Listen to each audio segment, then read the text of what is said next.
오늘부터 이제 요한계시록 강해 우리가 특별 새벽 기도의 본문 날마다 솟는 샘물 바로 그 본문입니다. 그래서 함께 은혜 받는 시간이 되고 하나님의 그리스도의 온전한 증인으로 참된 믿음 안에 서는 우리 모두가 되시기를 간절히 바랍니다.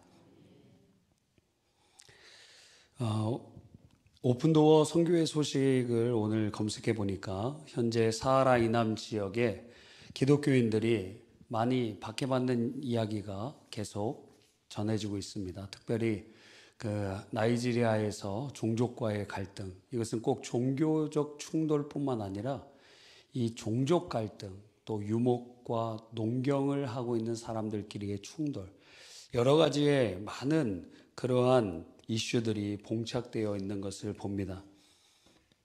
그런데 예수 믿는 사람들이 특별하게 굉장히 타겟이 되고 어려움을 지금 당하고 있는 것을 보는 것입니다. 오픈도어에서는 이렇게 얘기해요. 최근 폴라니족의 이름이 종족 이름입니다. 폴라니족이라는 그 종족이 예수 믿는 사람들을 잔혹하게 공격해서 200명 이상이 죽었고 9,000명 이상이 집과 삶의 터전을 잊어버렸습니다. 우리 몇 달 전에도 영상 보았죠. 어떤 목사님이 그 박해받는 그래서 집안을 잃어버리고 그 사람들이 아주 굴 같은 데서 그렇게 한 평도 안 되는 움막에서 각각 살아갈 수밖에 없는 그러한 모습들을 이제 보여주기도 하는 것입니다. 어린이들과 노인들을 포함한 수천 명의 피난민들이 지금 이 순간에도 굶주림과 어려움 가운데 있다는 것을 우리에게 이제 우리는 알 수 있는 것입니다. 그럼 2000년 전엔 어땠을까요? 2000년 전. 우리는 아는 것처럼 우리의 주님이시오 구원자 되신 예수님도 박해를 받으셨어요. 천국 복음을 증거한다는 이유로 바리새인과 유대인들에게 박해를 당하시고 결국에는 로마인들의 손을 빌어서 십자가에 못 박혀 몸 찢기고 피 흘려 죽으시게 되셨습니다.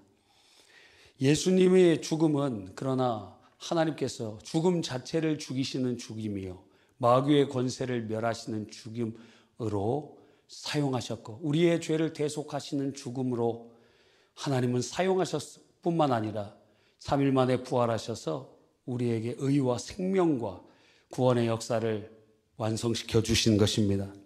그런데 이 박해는 예수님도 받으셨을 뿐만 아니라 예수님의 제자들도 받았습니다.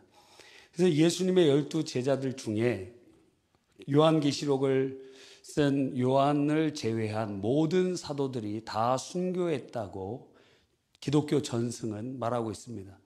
그래서 야고보 사도는 예루살렘 성전에서 사람이 던져갖고 몸이 깨져서 죽고 그렇게 우리 이번 사경회 때 화요일 날도 말씀하셨잖아요. 왈도파 성도들이 신앙 지킨다는 이유로 잡혀가갖고 산 꼭대기에서 밀쳐서 떨어져서 죽었는데 3,000명이 죽었다는 거예요. 3,000명이 죽었어요.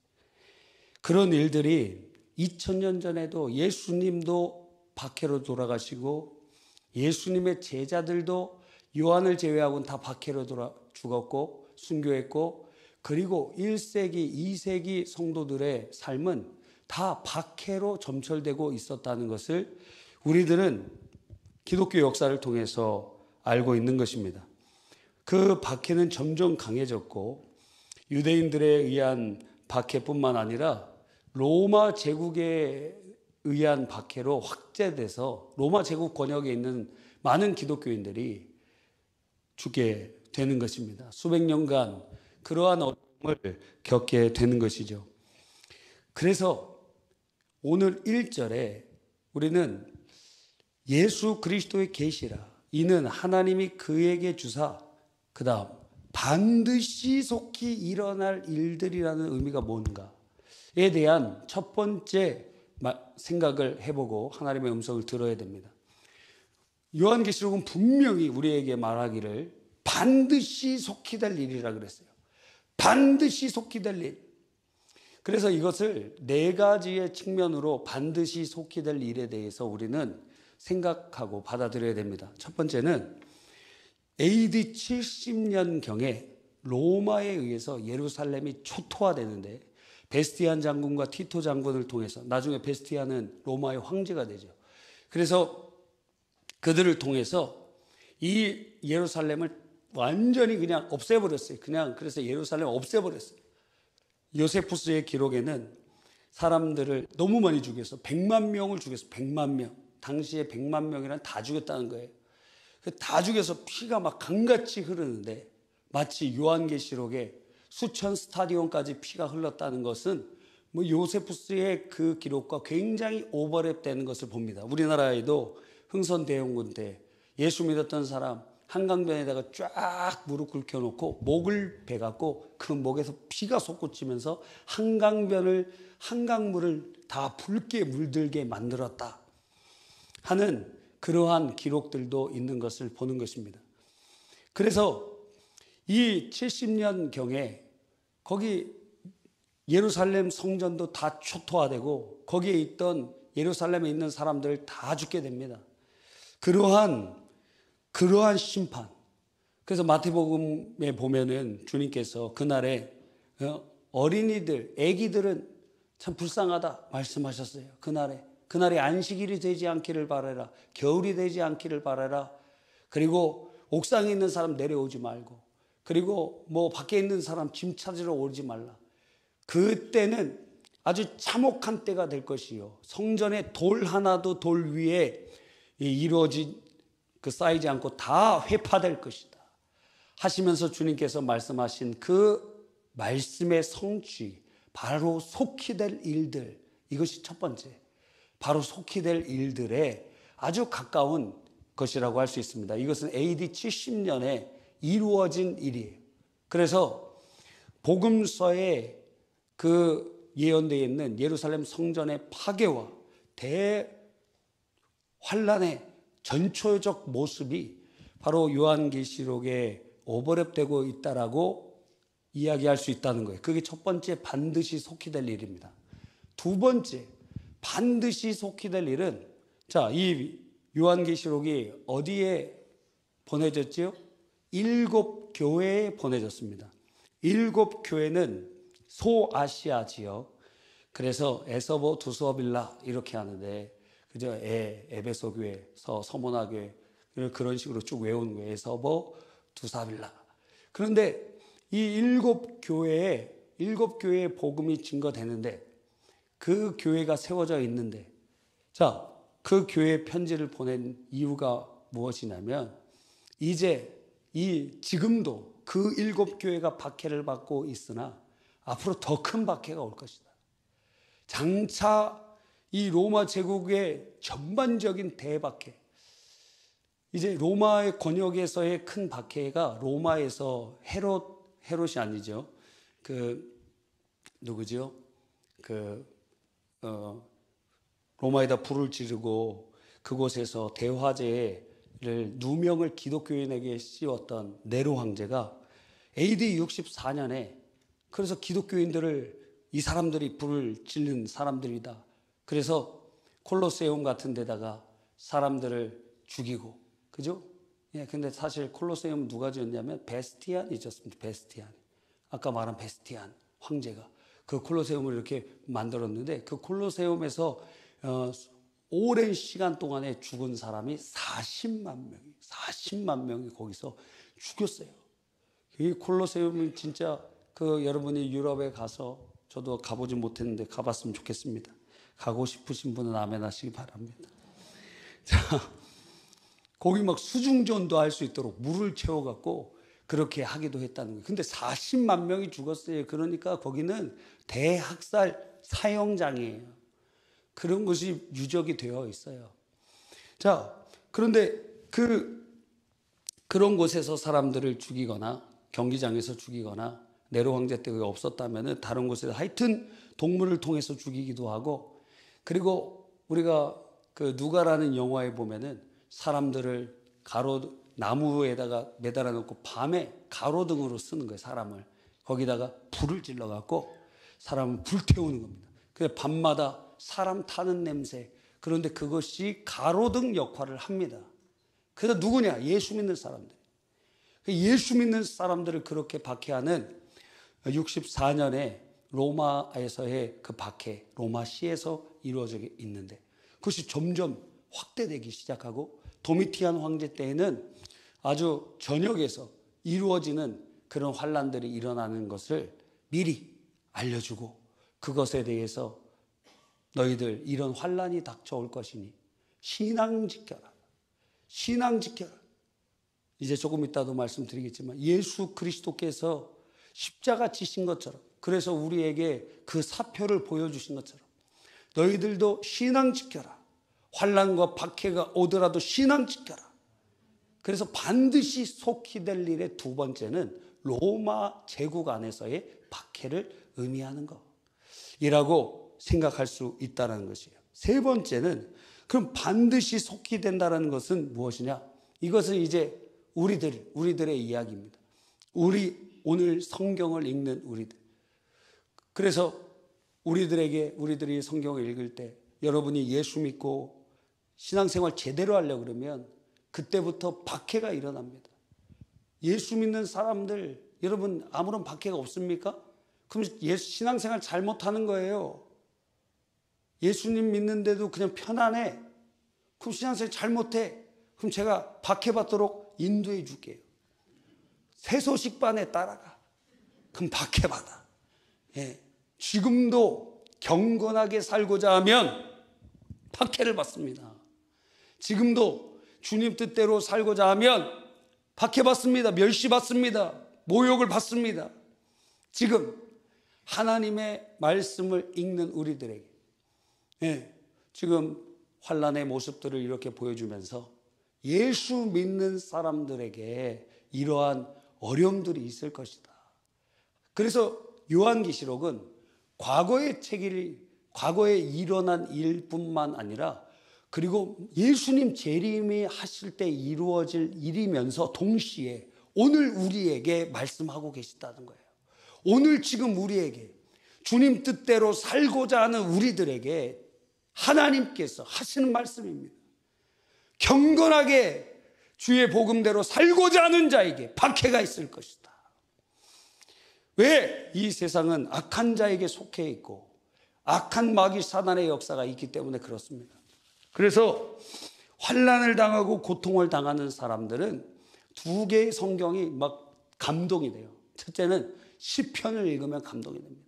시편을 읽으면 여러분 시편을 읽는데 막 감동이 되고 눈물이 쏟아지고 그러면 여러분은 지금 어려운 상황이 있는 것입니다. 근데 시편을 읽어도 별로 막 감동도 안 되고 그냥 막 한두 시간에 그냥 읽어버린다. 그렇다면 여러분은 지금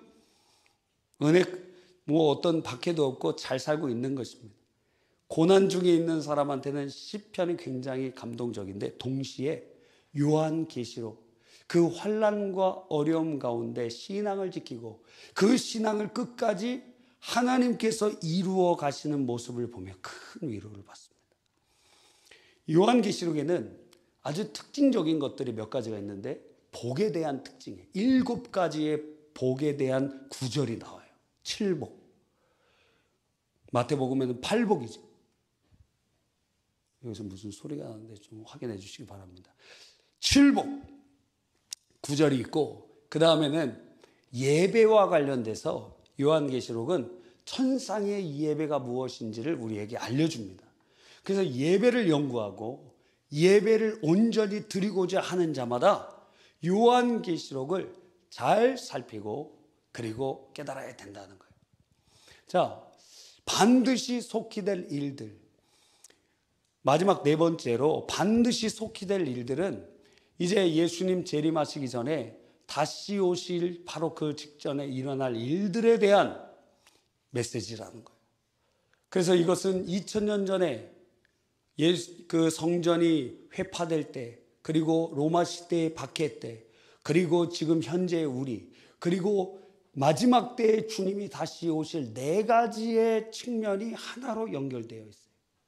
그래서 이것은 누구나 어떤 사람이나 어떤 성도들이나 읽어도 은혜를 받는 말씀이요, 위로를 받는 말씀이요, 확신을 얻는 말씀이요, 이건 나중에 일어날 일 아니야가 아니라 지금 경건하게 주님 뜻대로 살고자 하는 여러분에게 하나님이 위로하시는 사랑의 편지요 확신의 증거라는 것입니다. 그래서 우리들은 이 네 가지의 측면을 기억하면서 요한계시록을 읽어가면 얼마나 위로가 되는지 모릅니다. 하나님께서 구원을 시작하셔서 하나님께서 그 구원을 완성해 가실 것입니다. 하나님 박해 가운데, 고난 가운데, 어려움 가운데, 힘든 가운데 주님 알고 계십니다. 그러나 주님이 선택한 그 사람들 한 명도 잃어버리지 않으시사 다 구원해 되시는 하나님의 놀라운 구원 역사에 대한 놀라운 기록이라고 할 수 있는 것입니다.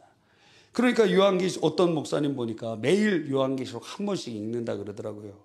그 우리 김진수 목사님 얼마 전에 우리 낮 예배 때 오셔갖고 말씀 전해 주셨죠? 예? 여기서 나는 것 같아요. 네, 죄송합니다. 여기서 나네요. 매일 요한계시록 한 번씩 읽으신다 그러더라고요. 그분은 뭐 3시인가 2시에 일어나시더라고요. 그래서 9시나 뭐 이렇게 주무시고 일찍 일어나셔서 그렇게 성경 읽고 기도하고 그러시더라고요. 우리 사경에 3일째 오셨던 나은성 목사님도 새벽 3시에 일어나시네요. 와, 저도 그렇게 일어났으면 좋겠습니다. 와, 근데 거의 뭐 1시쯤 뭐 12시, 1시, 2시 막 이렇게 자고 또 새벽 예배 나오려고 그러니까 상당히 피곤해요. 제가 나은성 목사님이 그 새벽에 3시에 일어나서 운동하신다 그래서 저도 이제 이번 주부터 운동하기 시작했습니다. 예, 새벽 3부 끝나고 저기 상동 호수공원 가고 걷거나 여기 원미산 있죠, 원미산. 원미산은 얼마 짝 조그만지 이렇게 밑에서 올라갔다 내려오면 20-30분밖에 안 걸려. 물론 다 이렇게 돌면 더 길겠지만 짧게 도니까 20-30분밖에 안 걸려. 뭐 시간도 안 걸려요. 산도 아니야. 그런데 산도 아닌데 다음날 종아리가 땡기더라. 산도 아닌데 산 같지도 않은데 지금 막 공사하더라. 여러분, 우리는 이 요한계시록을 보면서 상당한 큰 확신을 갖습니다. 지난주에도 말씀드린 것처럼 이 요한계시록에는 마지막 때의 천상의 예배를 보여주고 계시거든요. 근데 그 천상의 예배 때 모든 민족과 종족과 방언들, languages, 모든 방언들이, 그 말은 무슨 얘기냐면 모든 언어가 하나로 통일되는 것이 아니고 천국에서도 각각의 언어들과 종족들이 다 다른데 다 통한다는 거예요. 다 하나님을 예배한다는 거예요. 다 그렇게 다양함 속에 하나님을 연합하여 주님을 영화롭게 하는 그 예배의 장면에 수많은 종족들이 14만 4천을 필두로 해서 수많은 사람들이 거기에 구원받은 사람들이 지금 영원적 현재에 계신 하나님 앞에 지금 서 있다는 것입니다. 하나님께는 이미 미래는 현재 사건으로 확정되어 있습니다. 그러니까 하나님이 선택하신 그 사람은 지금 현재 주님 앞에 있을 뿐만 아니라 미래에 이미 그곳에 있는 것입니다.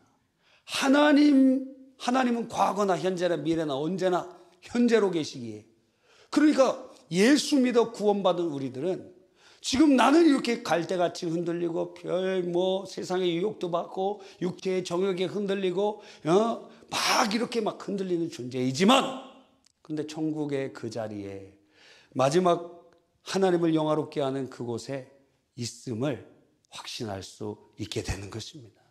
바로 그곳에 여러분도 있을 것입니다.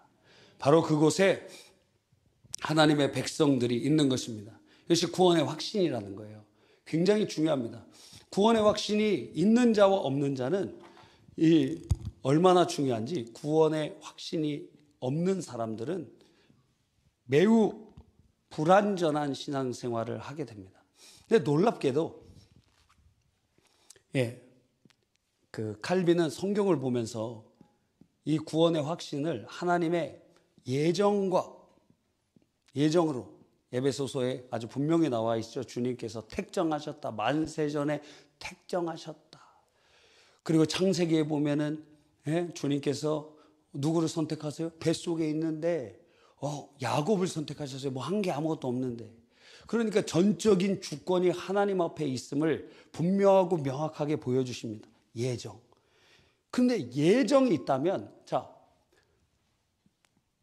맞음이 있습니다. 그러면 이쪽에는 뭐가 있어야 돼요? 틀림이 있겠죠. 이게 정이고 이게 반입니다. 그러면 예정이 있으면, 택한 사람이 있으면 어떻게 될까요? 반은 유기된 자가 있다는 거예요. 이게 이중 예정론이에요. 그래서 택함 받은 자가 있으면 동시에 필연적으로 유기될 자가 있다는 거예요. 그런데 이게 굉장히 받아들이기 어렵고 그리고 힘들고 고통스럽기 때문에 분명히 주님께서 이런 사람 가룟 유다에게 뭐라고 말씀하셨습니까? 너는 차라리 태어나지 않는 것이 좋을 뻔하였도다. 유기됐기 때문에. 예수님을 배신하고 자살할 것이기 때문에. 그러니까 유기된 자에 대한 분명한 하나님의 말씀이 기록되어 있거든요. 그런데 이것은 말하기 부담스러우니까 택함 받았다. 그런데 이 교육이 잘 되면, 예정과 유기에 대한 것을 분명하게 알려주면 역설적인 반응이 일어난다는 거예요. 막스 베버의 프로테스탄트에 관련한 그 경제 서적을 낸 적이 있잖아요. 그 책에 칼빈주의의 영향을 받은 사람들이 자기가 예정받은 사람이란 것을 증명하기 위해서 근면 성실하면서 돈을 벌고 축복받아야 내가 예정받은 사람이라는 것으로 증명한다는 시대적인 흐름이 있었다는 거예요. 당시에 칼빈주의가 막 퍼져가면서. 근데 칼빈주의에는 그런 내용이 없거든요. 그런 복받은 것이 예정받은 자의 특권이라는 그런 게 없거든요. 그런데 그들이 그렇게 잘못 생각했던 사람들이 있었다는 거예요. 그래서 자본주의가 발전되는데 굉장히 중요한 역할이, 예정론의 역할이 있었다. 막스 베버가 얘기하는 내용 중에 있는 것 아닙니까? 하나님께서 분명히 택하신 사람이 있습니다. 그러면 유기된 자가 있어요. 하나님이 공의로우시냐? 이렇게 물어보면 바울 사도는, 아니 토기장이가 귀 있을 그릇과 버릴 그릇을 사용하는데 네가 무슨 상관이야 도대체? 토기장이가 깨트리고, 이거 나 마음에 안 들이네? 깨트려. 이거는 내가 귀하게 쓸 그릇이네? 그게 토기장이에게 도덕적 책무가 있습니까? 차원이 다르잖아요. 그 만들어진 질그릇과 만드는 자의 도덕적 차원이 다르잖아요. 이게 적용이 안 되는 거예요. 그 그릇을 깬다고 한들 그 주인이 도덕적 평가를 받지 않는다는 거예요. 여러분, 우리나라에 노벨상을 받은 사람 2명이 있어요. 누굽니까? 하여튼 그런 분이 있는데, 한강이라는 분이 있어요. 한리버. 그런데 그 그 사람이 노벨상을 이렇게 받았습니다. 맞아요? 와, 우리나라 문학으로 노벨상을 받을 줄은 참 쉽지 않은 문제인데, 와, 하나님께서 큰 은혜 주신 줄 믿습니다. 예, 제가 할 얘기를 잃어버렸습니다. 하여튼 반드시 속히 될 것이라는 것을 우리는 오해하면 안 된다.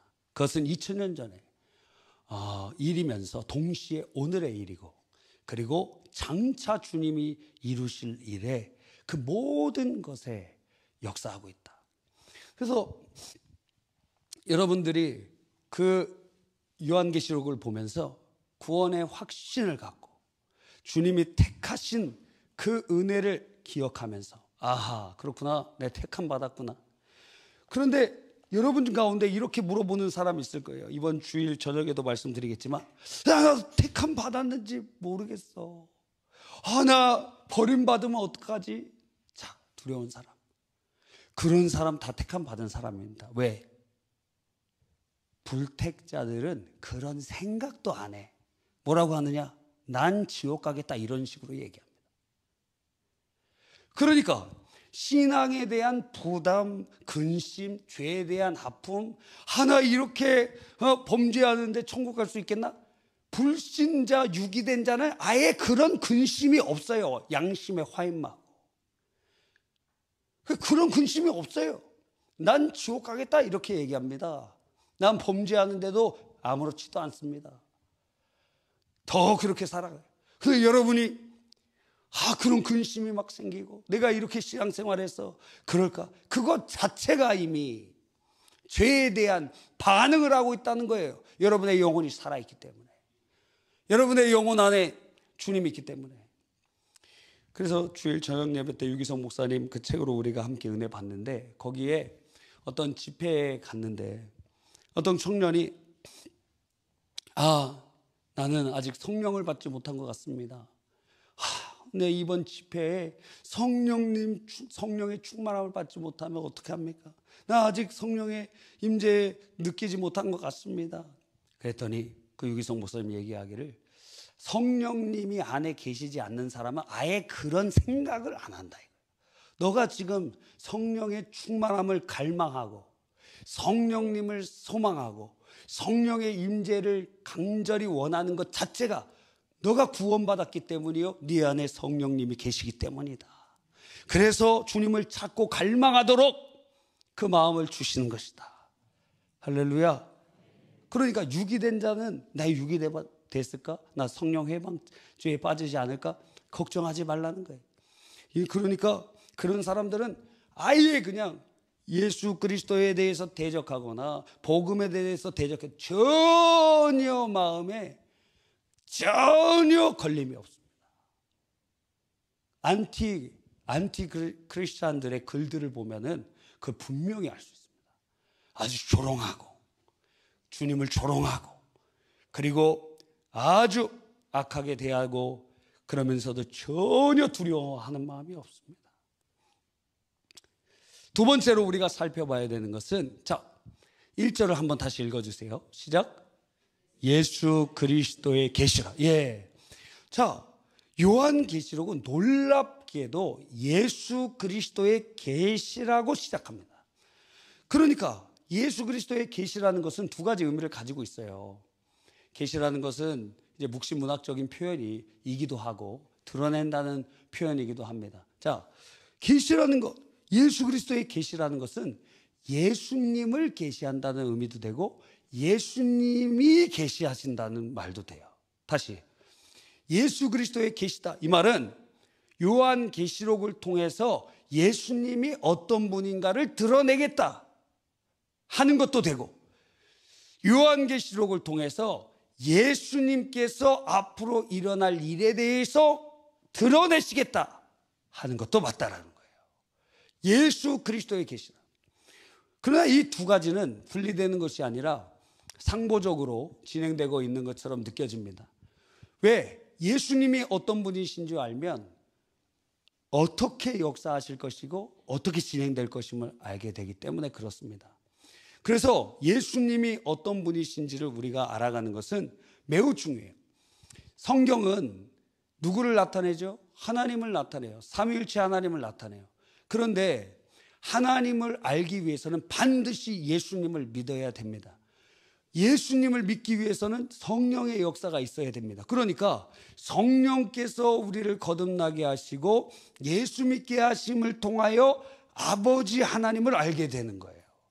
그래서 하나님에 대해서는 전혀 인간들이 알 수 없어요. 깨달을 수 없어요. 경험할 수 없어요. 그러나 예수님을 통하여 알게 되고 그 예수님은 성령을 통하여 믿게 되는 거예요. 삼위일체적인 표현이 성경에 나와 있습니다. 그런데 그 중에 예수님에 대한 것이 아주 강조되어 있어요. 왜? 예수님이 길이요 진리요 생명이시기 때문에. 한번 살펴봅시다. 삼위일체적인 표현이 무엇이 있을까요?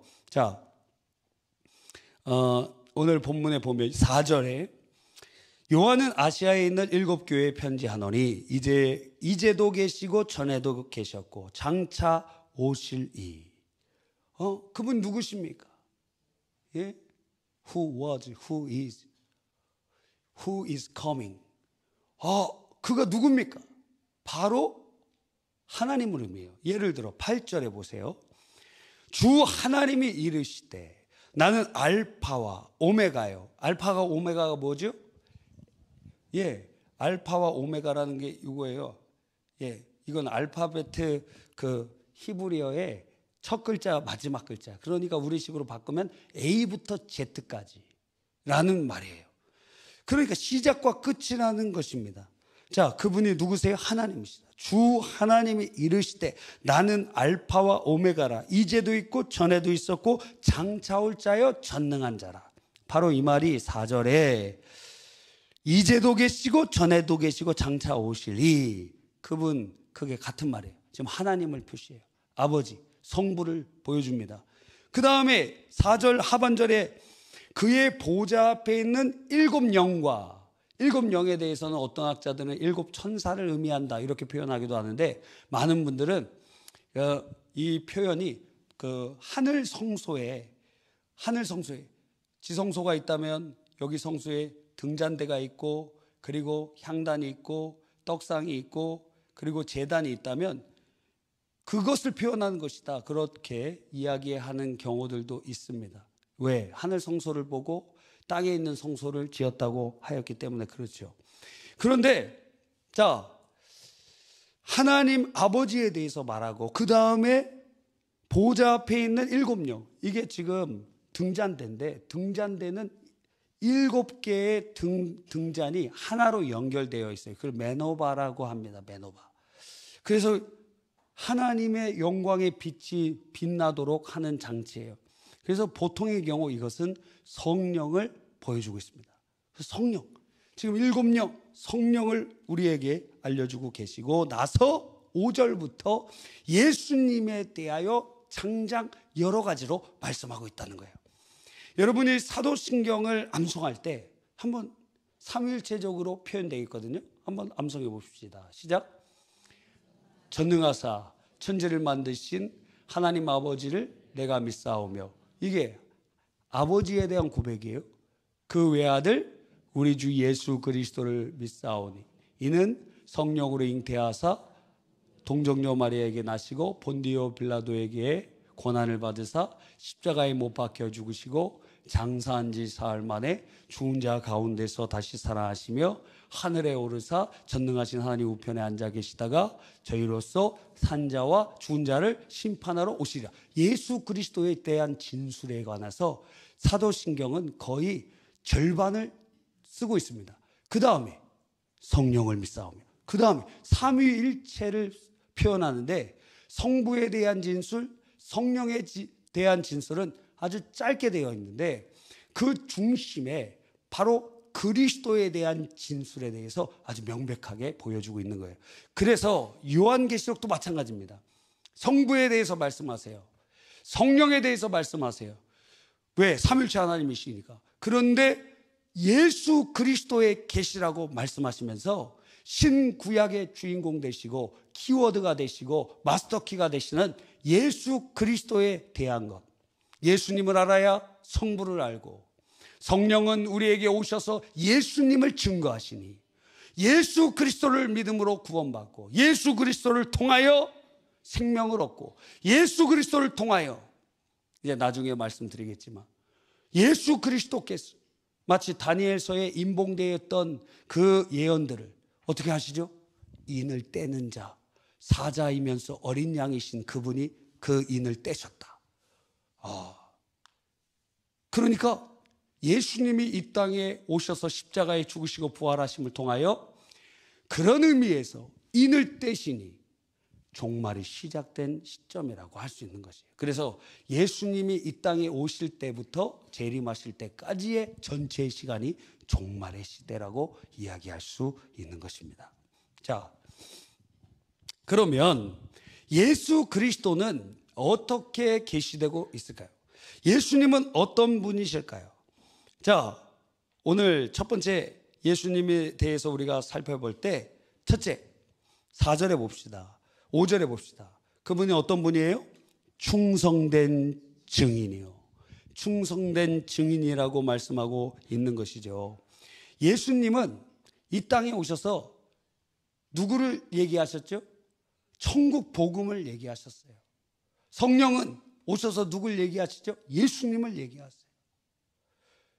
자, 예수님께서 천국 복음의 증인으로 하나님의 말씀 증거하셨어요. 그리고 예수님께서 십자가와 부활을 통하여 그 증인의 삶을 완성하셨어요. 구원을 이루셨어요. 그런데 거기에 무엇이 따라왔죠? 박해가 따라왔어요. 멸시가 따라왔어요. 고난이 따라왔어요. 그러니까 이 말은 무슨 얘기죠? 이 편지를 받는 7교회 너희들도 신앙생활 증인의 삶을 살아가는데, 왜? 오직 성령이 너희에게 임하시면 너희가 권능을 받고 예루살렘과 온 유대와 사마리아와 땅끝까지 이르러 내 증인이 되리라 하셨거든요. 그래서 우리들은 뭐 하는 사람이냐? 예수의 증인들입니다. 예수 그리스도의 증인들입니다. 그런데 참된 증인 대신 예수님이 모범을 보여주셨어요. 담대히 복음을 증거하셨고 십자가에 죽으셨습니다. 죽는 그곳에 생명의 역사가 있고 살림의 역사가 있고 구원의 역사가 일어나는 것입니다. 그러니까 예수님을 따라가는 증인들인 우리들도 참된 증인이신 예수님을 바라봐라. 우리도 그 길 따라가야 된다. 그러나 너희 혼자 두는 것이 아니라 보혜사 성령께서 함께 하셔서 증인의 삶을 살도록 인도해 주시는 것입니다. 그래서 나중에 이 증인이라는 이 단어는 순교자라는 단어와 유사하게 쓰이게 되는 거예요. 증인이 된다? 예수님이 십자가에서 결국에 하나님의 사랑을 증거하시고 그리고 하나님의 뜻을 이루시고 구원의 역사를 이루신 것처럼 우리가 증인되는 그 결정적인 방편이 무엇입니까? 우리의 입술로 예수님을 증거할 뿐만 아니라 삶으로 복음을 살아내고 그리고 그곳에서 죽는 것입니다. 그곳에 죽는 거예요. 여러분이 가정을 복음화시키기 위해서는 가정에서 죽어야 됩니다. 자존심이 죽고 내 주장이 죽고 내 고집이 죽고 그래야 참된 증인이신 예수님을 따라가는 증인의 삶을 살 수 있다는 것입니다. 여러분, 예수님은 자기 자신을 참된 증인이라고 계시하고 계십니다.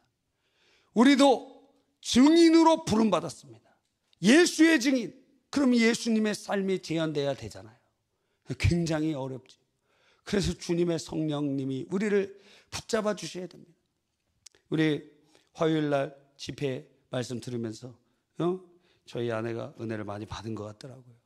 저는 큰 소리를 많이 지르셔갖고 조금 고민하게 되었는데 저희 아내는 많은 은혜를 받은 것 같더라고요. 눈이 퉁퉁 부어갖고 기도하고 올라왔는데 무엇을? 2가지의 은혜를 받았더라고요.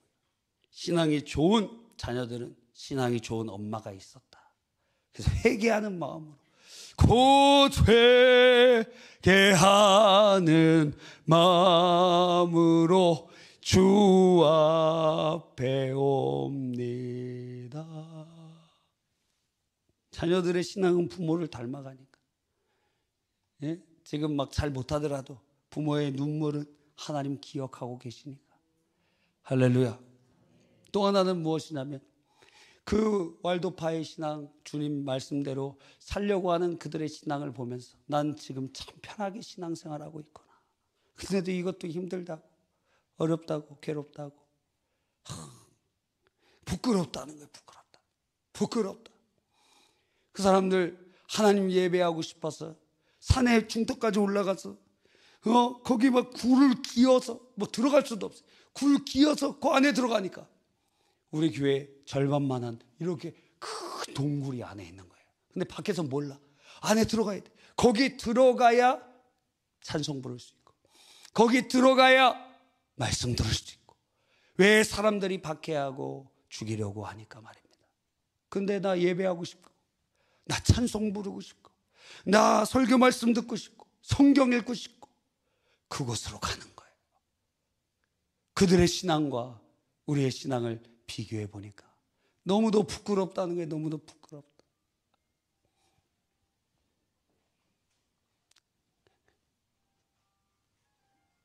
전화 받으세요.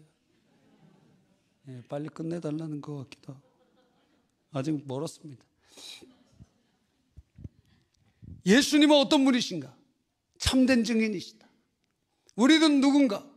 우리도 증인으로 부름받았다는 거예요. 참된 증인이신 예수께서 가신 거예요. 물론 예수님도 십자가 지시기 전에 겟세마네 동산에서 아버지, 이 잔을 내게서 옮겨주십시오. 저도 목회 사역이 참 이렇게 어려운 일이 있는 걸 알았다면 이 잔을 내게서 옮겨주시옵소서, 이런 기도 했을까요? 안 했을 것 같습니다. 저는 하나님께 특별한 은혜를 받았어요. 어떤 특별한 은혜를 받았냐면 어릴 때로부터 한 번도 목회자가 되지 않겠다는 마음을 품어본 적이 없습니다. 어릴 때로부터 목회자가 되고 싶었습니다. 물론 부모님이 서원하셨기 때문에 그건 2차적이고, 왜 내가 선택해야 되는 건 아닙니까? 결국에는. 결국에 어떤 분이 계시 받았어요. 당신 신학교 가야 돼. 무시하세요. 무시해. 본인에게 와야지. 본인에게 와야 될 거 아니에요. 누가 100명이 얘기해도 소용없어. 하나님은 나에게 말씀해 주셔야지. 속지 마시기 바랍니다. 그런데 물론 다른 거 하고 싶을 때도 있었습니다. 그런데 목회자이면서 다른 거, 옛날 운동 좋아해서 저도 태권도도 좀 해볼까, 그런 마음도 들었어요. 그럼 목사이면서 태권도, 또 동물학자가 되고 싶었어요. 저는 동물을 사랑하지도 않지만 약간 좋아합니다. 약간 한 3분 좋아해요. 3분. 원미산에 가보니까 거기에 이렇게 현수막이 걸려져 있더라고요. 너구리가 출현합니다. 먹을 거 주지 말고 만지지 말라고. 이야, 너구리 보셨어요? 원미산에서? 예. 하여튼 너구리가 있대요. 너구리. 한 번도 못 봤습니다. 우리는 예수님의 증인, 예수님도 겟세마네 동산에서 그렇게 흔들린 게 아니라 고민하셨고, 심지어 제자들에게 이렇게 말씀하셨죠. 내가 죽게 되었으니 깨어 기도해라. 너희들 시험 들지 않게 깨어 기도해라. 나를 위해서 기도해달라. 주님께서 기도 부탁해 주셨어요. 2가지 이유죠. 예수님 십자가 져야 되고, 그리고 이들이 지금 큰 시험이 다가오기 때문에 기도해라. 우리들도 흔들릴 수 있어요. 그러나 우리 안에 계신 성령이 흔들리는 우리들을 참된 증인이신 예수님처럼 우리를 이끌어 가실 줄 믿는 것입니다. 2번째, 예수님은 어떤 분이십니까? 오늘 본문에 보니까 5절 하반절에 보니까 우리를 사랑하사 그의 피로 우리 죄에서 우리를 해방하신 분이시라는 것입니다. 예수님은 어떤 분이세요? 해방자세요. 해방. 예수님은 우리를 죄에서 해방하신 분. 왜? 사랑하셨어. 주님 우리를 사랑하셨어. 하나님이 우리를 사랑하신 이유, 왜 우리를 구원하셨는가? 구원의 목적에 대해서 4가지로 갈면 아리스토텔레스의 4원인설을 인용해서 설명합니다. 하나님은 도대체 왜 구원하시는가? 하나님은 왜 구원하시는가? 첫 번째 목적이 무엇인가? 목적이는 무엇인가? 하나님의 영광이라는 거예요. 하나님의 영광. 하나님께서는 자신의 영광을 누구에게도 빼앗기지 않으시고, 하나님 완전하신 분이시기 때문에 하나님은 하나님의 구원을 이루어 가시는 분이십니다. 2번째, 그러면 동력인은 무엇인가? 동력적 원인은 무엇인가? 하나님의 사랑이라는 거예요. 하나님의 사랑, 다음 없는 그 사랑, 끊어지지 않는 그 사랑이 우리를 향하고 계신다는 거예요.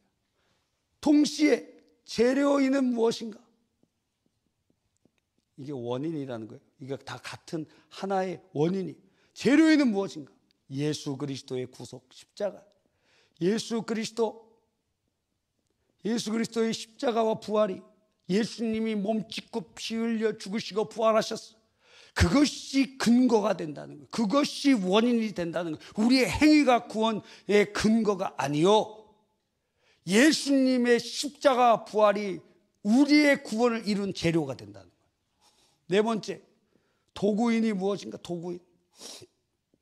이게 바로 믿음이라는 거예요. 믿음. 믿음으로 구원받는다는 거예요. 할렐루야. 믿음으로 구원받아요. 근데 이걸 거꾸로 쓰면 안 돼요. 믿음이 재료가 되면 안 돼요. 그러면 자기가 공로가 되는 거예요. 자기 공로가 되는 거예요. 나는 공로 없도다. 예수의 피밖에 없네. 예수 그리스도만이 우리의 공로 되시고, 예수 그리스도만이 우리의 생명 되시고, 예수 그리스도만이 우리의 모든 것이 되시는 거예요. 근데 그것은 하나님의 사랑을 나타내고, 로마서 5장에 보니까 우리가 원수 되었을 때 주님께서 대신 우리를 위하여 죽으심으로 하나님께서 우리를 향한 사랑을 나타내셨느니라. 그리고 그것은 궁극적으로 하나님의 영광, 이것이 모든 목적의 네 가지의 측면이라는 거예요. 이게 분리되어 있지 않아요. 목적의 네 가지 측면이에요. 할렐루야. 여러분, 예수님께서는 여러분을 사랑하고 계십니다. 성경을 읽으면 이것을 우리는 분명하게 깨닫지요. 예수 사랑하심을 성경에서 배웠네. 우리들은 약하나 예수 권세 많도다. 날 사랑하심, 날 사랑하심, 날 사랑하심 성경에 써 있네. 제가 아침에 운동하는 거 오늘 3일차입니다. 사진 찍어갖고 제 아내한테 보냅니다. 첫날 제가 혼자 갔나? 첫날에 그랬던 것 같아요. 첫날에 원민산인가 어딜 갔어요. 둘째 날 상동호수공원 갔는데 같이 걸었습니다. 셋째 날 혼자 갔습니다. 너무 피곤해 보였어요. 오전에 어디 간다 그러더라고요. 예. 그런데 혼자 갈 때 좋을까요? 안 좋을까요? 인간적으로는 상당히 안 좋은데 혼자 갈 때, 예? 왜? 사랑하기 때문에. 사랑한다, 사랑한다, 사랑한다 말. 예, 죄송합니다. 목소리가 지금 쉬어갖고. 예. 자, 사랑하기 때문에 같이 가고 싶은데, 그런데 같이 가면 계속 얘기를 해요. 저한테 얘기를 합니다. 혼자 가면 제 성경을 들어요. 성경을 이렇게 들으면서 오늘도 사도행전 듣고 또 다른 성경도 듣고 계시록도 듣고 그랬어요. 그러니까 같이 가면 행복하고 혼자 가면 은혜 받고,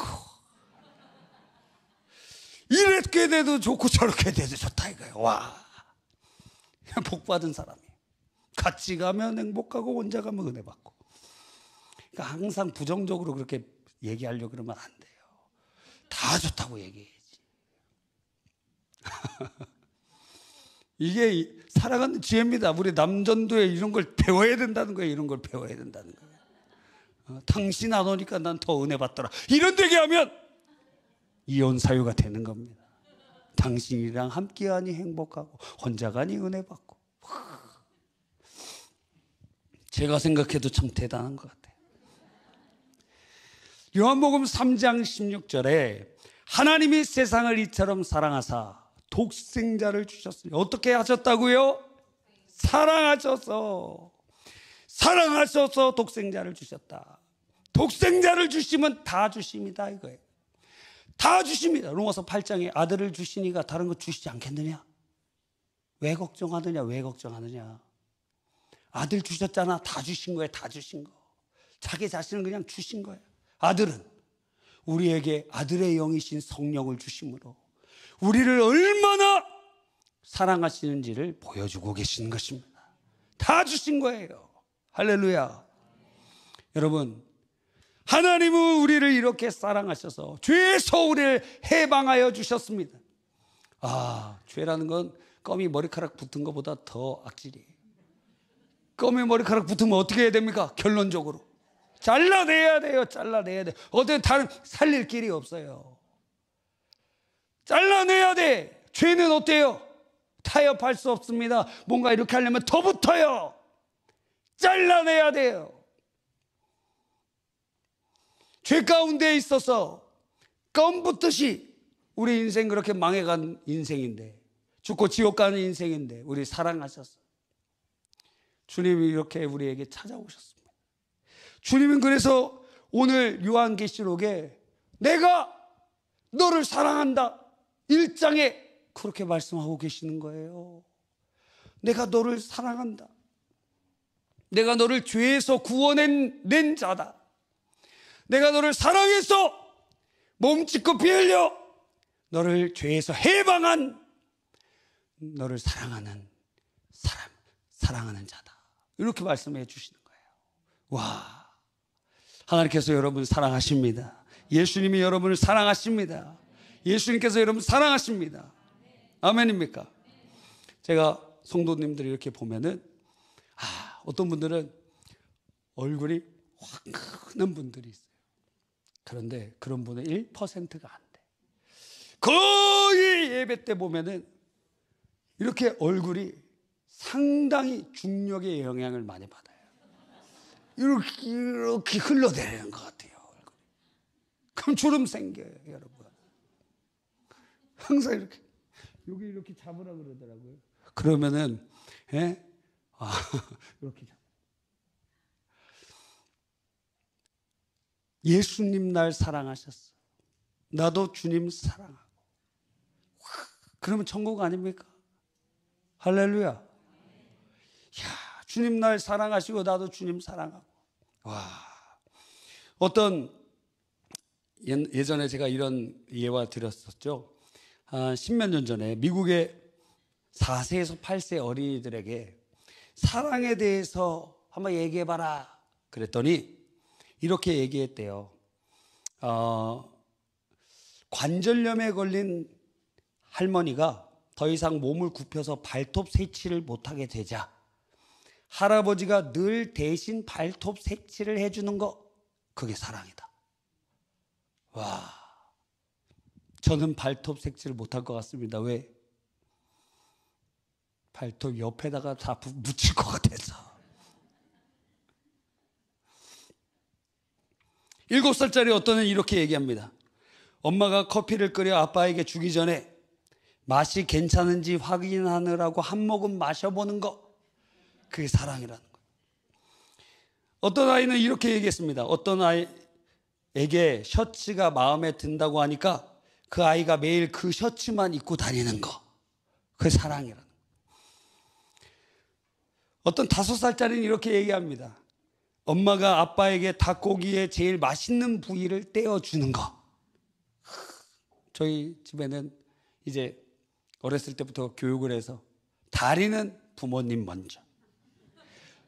그래서 항상 애들이 물어봐요. 다리 먹어도 될까요? 이렇게 물어봐요. 먹으라 그래요. 예.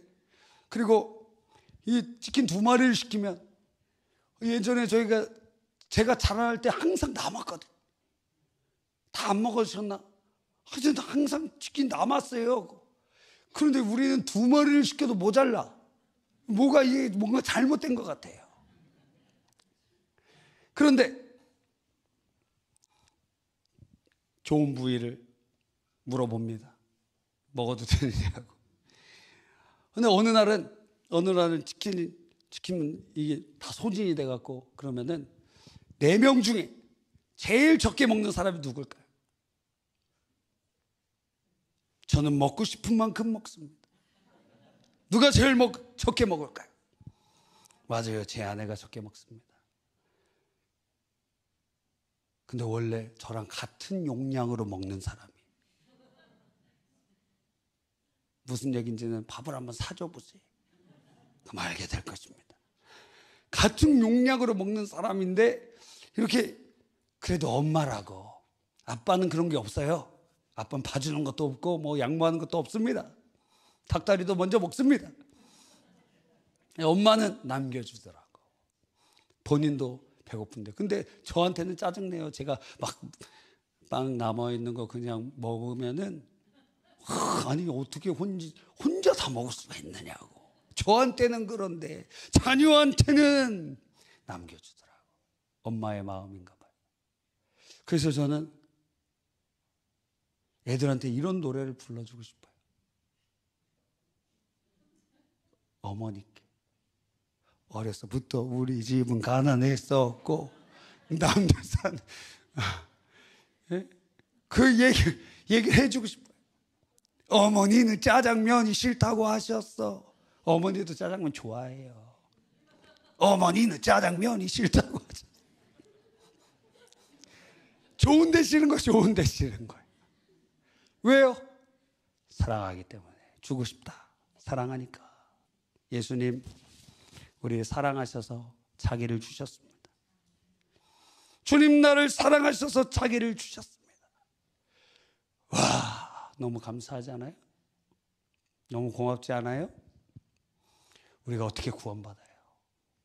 예수의 피로, 예수 그리스도의 십자가로. 주님 우리를 사랑하시는 거예요. 와, 십자가를 바라볼 때 우리는 왜 날 사랑하시나? 왜 날 사랑하시나? 왜 날 사랑하시나? 이유가 없어요. 내가 사랑받을 자격이 없는데, 내가 무슨 사랑받을 조건을 가지고 있는 것이 아닌데, 주님 왜 날 사랑하시나? 주님 왜 날 사랑하시나? 성경을 읽을 때 날 사랑하시 성경에 써 있네. 절절히 요한계시록을 읽으면 절절히 죄에서 우리를 구원하신 그분이 환난과 고난과 핍박과 어려움에서 내가 너를 건져낼 거야. 한 명도 잃어버리지 않고 다 건져낼 거야. 다 살려낼 거야. 모든 민족과 종족과 방언과 백성 가운데 내가 택한 백성들 다 살려낼 거야. 왜? 주님 우리를 사랑하시기 때문에. 할렐루야. 얼마나 감사한지 모릅니다. 너무너무 감사해요. 이처럼 사랑은 대가가 필요합니다. 주님께서는 사랑의 대가를 십자가로 보여주셨습니다. 우리를 사랑하시기 때문이죠. 요한일서 3장 16절에 그가 우리를 위하여 목숨을 버리셨으니 우리가 이로써 사랑을 알고. 그럼 우리는 어떻게 해야 되죠? 후반절에 우리도 형제를 위하여 목숨을 버리는 것이 마땅하니라. 예수님께서 우리를 위하여 우리 죄를 짊어지시고 대신 몸짓고 피 흘려 죽으셔서 우리를 해방하신 그것을 우리에게 보여주신 거예요. 너희도 그렇게 사랑해라. 너희도 그렇게 사랑해라. 박해 가운데, 환난 가운데 짜증날 수 있죠. 어느 때까지입니까, 주님? 어느 때까지입니까? 청년 때 제가 별로 눈물이 없는 사람이었는데, 그런데 어떤 기도만 하면 눈물이 계속 나요. 박해받는 성도들을 위해서 기도할 때 항상 이렇게 기도했어요. 주님, 하나님, 그들이 예수님 믿는다고 지금 목을 베이고 참수당하고 강간을 당하고 그리고 쫓겨나고, 하나님 어느 때까지 이래야 됩니까? 주님, 하나님 어느 때까지 이래야 됩니까? 어느 때까지입니까, 주님? 그럼 눈물이 막 쏟아져. 거의 예외 없이 그 기도를 하는데 눈물이 막 쏟아져. 하나님 어느 때까지입니까 도대체? 어느 때까지 예수 믿는 것 때문에 죽어야 되고, 어느 때까지 쫓겨나야 되고, 어느 때까지 매맞아야 되고, 어느 때까지 그렇게 멸시를 받아야 됩니까? 어느 때까지입니까, 주님? 눈물이 막. 여러분, 주님께서 그렇게 박해와 환난 가운데 주님의 사랑을 깨닫게 하시고, 그리고 오히려 그 환난 가운데 있는 그들이 주님의 사랑으로 서로를 사랑하도록 이끌어 가시는 것입니다. 지금 어려운데, 말도 할 수 없는 고통들이 있는데, 그런데 그들은 천국을 누리며 살아가게 있는 거예요. 그래서 박해받는 공동체의 신앙이 순수하고 박해받는 공동체 안에 사랑이 충만해지는 역사가 경험되는 것입니다. 할렐루야. 놀라운 은혜, 주님의 은혜에 감사하는 것입니다. 세 번째로, 예수님은 죽은 자 가운데 먼저 나신 분, 부활의 첫 열매가 되셨어요. 시간이 없기 때문에 통과합니다. 네 번째로, 예수님은 땅의 임금들의 머리가 되셨어요. 예수님은 누구시냐 물어보면 마태복음 28장 18절에 하늘과 땅의 모든 권세를 내게 주셨으니. 그래서 이제는 우리는 예수님의 이름으로 나아갑니다. 질병이 있습니까? 예수님의 이름으로 명하노니 질병아 떠나가라. 예수님의 이름으로 명하노니 이 악한 마귀 사단아 떠나가라. 예수님의 이름으로 명하노니 나를 둘러싸고 있는 풍랑과 환경의 저주는 떠나가. 예수님의 이름으로 명하노니 떠나가. 잠잠하고 고요할지어다. 왜 그렇죠? 예수님은 모든 왕 중의 왕이시오. 땅의 임금들의 머리가 되시고 모든 것은 예수님의 그 명령에 따라야 되기 때문에 그렇습니다. 그 예수님께서 어때요? 다시 오실 거예요. 오늘 1장 7절에 보니까 볼지어다 그가 구름을 타고 다시 오시리라. 각 사람의 눈이 그를 보겠고 그를 찌른 자들도 볼 것이요 땅에 있는 모든 족속이 그로 말미암아 애곡하리라. 예수님 재림하실 것입니다. 그분은 심판주로 다시 오실 것입니다. 부활의 주님은 이제는 죄와 사망과 저주와 모든 것들을 이제 완전히 소멸하시고 이제는 새하늘과 새 땅을 이루어 가시며 그 곳을 우리에게 주시기를 기뻐하시며 하나님의 구원 역사를 완성시킬 것입니다. 그러므로 우리는 주님이 어떤 분이신가를 요한계시록을 통해서 깨달아요. 예수님의 계시라. 예수님은 어떤 분인가를 깨달으면서 또한 예수님이 우리에게 하시는 말씀을 깨달으면서 우리는 그분을 따라가고 그분이 원하시는 삶으로 가이딩 받는 것입니다. 주님이 우리를 인도해 가시는 것입니다.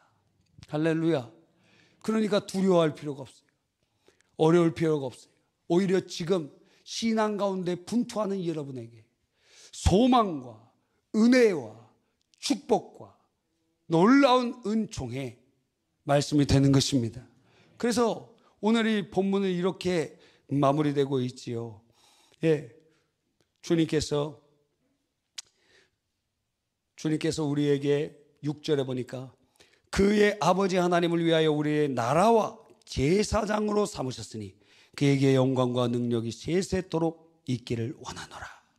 그래서 우리를 주님의 나라와 제사장으로 사용하셔서 이제는 하나님 앞에 예수 그리스도를 통하여 담대히 나아갈 수 있을 뿐만 아니라 죄인들을 주님께로 인도하며 주님의 그 사랑을 증거하며 하나님께 영광 올리는 주의 권속들로 우리는 쓰임받게 되는 줄 믿는 것입니다. 예수님을 알 때, 예수님이 어떤 분이신가를 알 때 우리가 변화되는 거예요. 여러분 언제 은혜 받았습니까? 예수님이 누구신지 깨달을 때. 전혀 나랑 상관없던 분이고 그냥 4대 성인 중 한 명인 줄 알았는데 그분이 나의 주, 나의 하나님이 되신 그때, 예수님 나를 위하여 십자가에 몸짓고 피 흘려 죽으시고 부활하신 것이 믿어질 그때, 예수님 만왕의 왕이신 것이 알아질 그때, 예수님 부활의 주님이신 것이 믿어지는 그때, 예수님 그분 참된 증인 되심을 알아지는 그때 우리는 예수님을 닮아가고 그 발자취를 따라 살게 되는 것입니다. 여러분, 요한계시록은 여러분에게 두려움을 주어서 괴롭게 하거나 종교의 종으로 만들려는 것이 아니라 여러분을 예수님을 알게 하고 그분 안에 거하게 하고 그 사랑 안에 확신을 갖게 하고 믿음으로 서게 하는 것입니다. 주님께서 여러분을 택하셨고 여러분을 구원해 내시고 완성하실 것입니다.